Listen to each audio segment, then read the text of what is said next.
এই যে আমরা দেখতে পাচ্ছি জগন্নাথ ধাম দীঘার, যেটা আর 1-2 দিন পরে উদ্বোধন হতে চলেছে।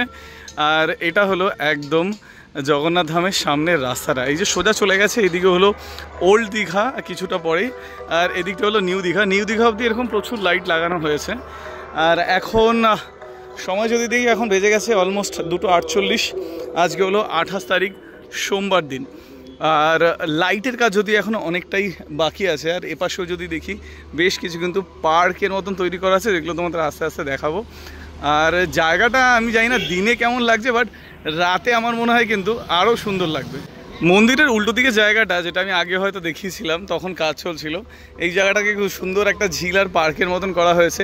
এপাশ থেকে যেমন তোমরা হেঁটে হেঁটে ঘুরতে পারবে, ওপাশ দিয়েও কিন্তু তোমরা একদম হেঁটে হেঁটে ঘুরতে পারবে এই জায়গাটা। ভিতরে একটা সাফারি পার্কের মতনও করা হয়েছে, সেটাও তোমাদের দেখাবো।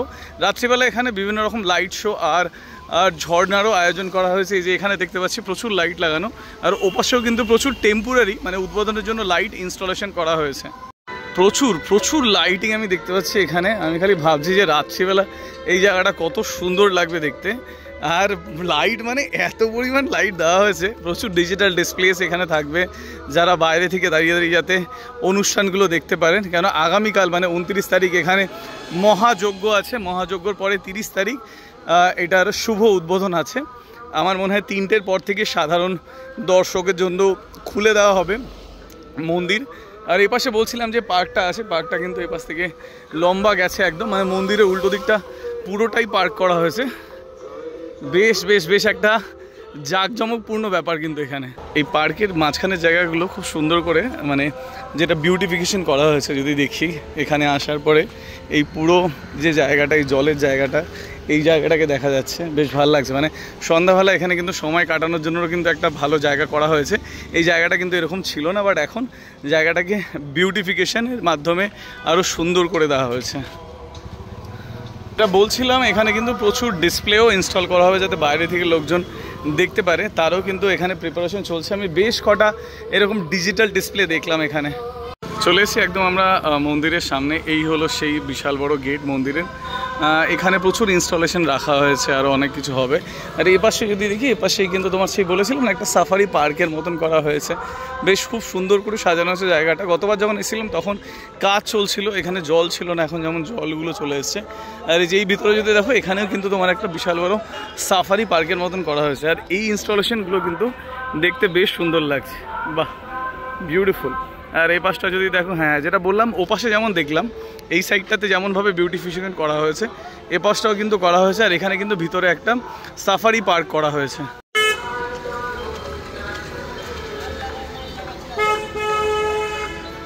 প্রস্তুতি কিন্তু একদম চরম পর্যায়ে চলছে, বলা যায় শেষ মুহূর্তে প্রস্তুতি পর্ব। আর এই জায়গাটা তো তোমাদের হাঁটতে হাঁটতে এসে দেখালাম। আর এই দিকটা যত আমরা এগিয়ে যাচ্ছি তত সেরকম সেম লাইটের ইনস্টলেশন দেখতে পাচ্ছি। আর যেটা বড় জিনিস দেখতে পাচ্ছি, যেটা হলো চৈতন্য দ্বার, যেটাকে এখানে খুব কম সময়ের মধ্যেই কিন্তু তৈরি করে ফেলা হয়েছে। আর আমি যদি অনেক দূর অবধি দেখি, এখানে লাইটিংগুলো দেখতে পারবে। পুরো ওল্ড দীঘা অবধি কিন্তু খুব সুন্দর লাইটিংয়ের বন্দোবস্ত করা হয়েছে।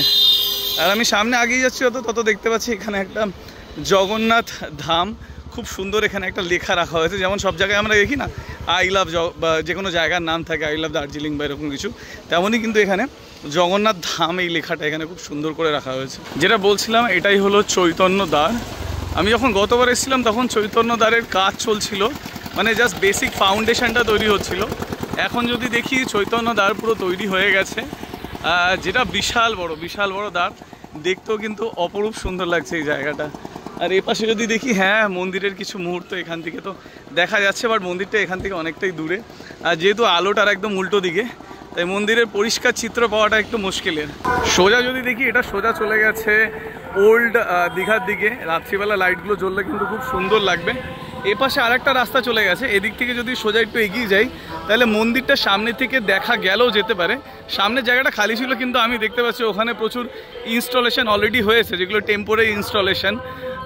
তাহলে জানি না এখান থেকে দেখা যাবে কিনা, দেখি এগিয়ে যাই, সামনে থেকে দেখি মন্দিরটা দেখানো যায় কিনা। পিছনের পুরো জায়গাটা কি কভার করে দেওয়া হয়েছে, যেই জায়গাটা পুরো খালি ছিল। এ পাশে আমার মনে হয় ডালা অর্কিডের মতো বানানো হচ্ছে, যারা প্রসাদ কিনতে চায় তার জন্য এখানে প্রচুর দোকান তৈরি করা হচ্ছে। এই হলো দীঘা প্রেস ক্লাবের এটা অফিস। আর এই যে এখান থেকে যদি দেখো, এখান থেকে হয়তো সোজা মন্দিরের একদম মেন গেট হয়তো দেখা যায়, এই হলো তোমার মন্দির, একদম এখান থেকে সোজা।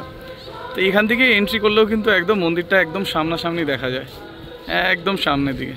এই যে এখানে হয়েছে কর্মতীর্থ মার্কেট কমপ্লেক্স, আর এই পুরো জায়গাটাই কিন্তু তোমার মানে মন্দির রিলেটেড যা যা জায়গা দরকার সেই জায়গাগুলোকে তৈরি করা হয়েছে, মানে অনেকটাই আপডেট হয়ে গেছে। আমি দেখলাম গত 1 মাসের মধ্যে পুরো চেহারা পরিবর্তন হয়ে গেছে, যেগুলো এগুলো সব টেম্পোরারি ইনস্টলেশন। এগুলো খুলে দিলে মন্দিরটা এখান থেকেই মানে রাস্তার উপর দিয়ে কিন্তু একদম পরিষ্কারভাবে দেখা যাবে। আমি একদম পিছন দিকে চলে আসলাম, পিছন দিকের এখান থেকেই কিন্তু মন্দিরটা অ্যাকচুয়ালি পুরোটা দেখা যাচ্ছে এখান থেকে। মন্দিরটা দেখতে এখান থেকে খুব সুন্দর লাগছে। সাথে দিকে এখানে আমরা রথও দেখতে পাচ্ছি, যে 3টে রথ সেটা এখানে রাখা আছে। আর হঠাৎ করে আকাশটা একটু মুখ তুলে চাইলাম, মানে একটু ছাওয়া হলো, তার জন্য এখানে দাঁড়াতে পারছি। এখানে কিন্তু বেশ ভালো গরম, কিন্তু এখান থেকে কিন্তু মন্দিরটা খুব সুন্দরভাবে দেখা যাচ্ছে। একদম কাছ থেকে যদি দেখাই, এখানে কিন্তু প্রচুর ফুলের কাজও হচ্ছে, ফুল দিয়ে কিন্তু পুরো মন্দিরটাকে সাজানো হচ্ছে একদম নিচ থেকে উপর অবধি। তো সাজানো হয়ে গেলে কিন্তু খুব সুন্দর লাগবে। আর উপরে ধ্বজার যে ব্যাপারটা আছে, শুনেছি রোজ ধ্বজা যেমন নতুন করে পড়ানো হয় সেরকম পড়ানো হবে।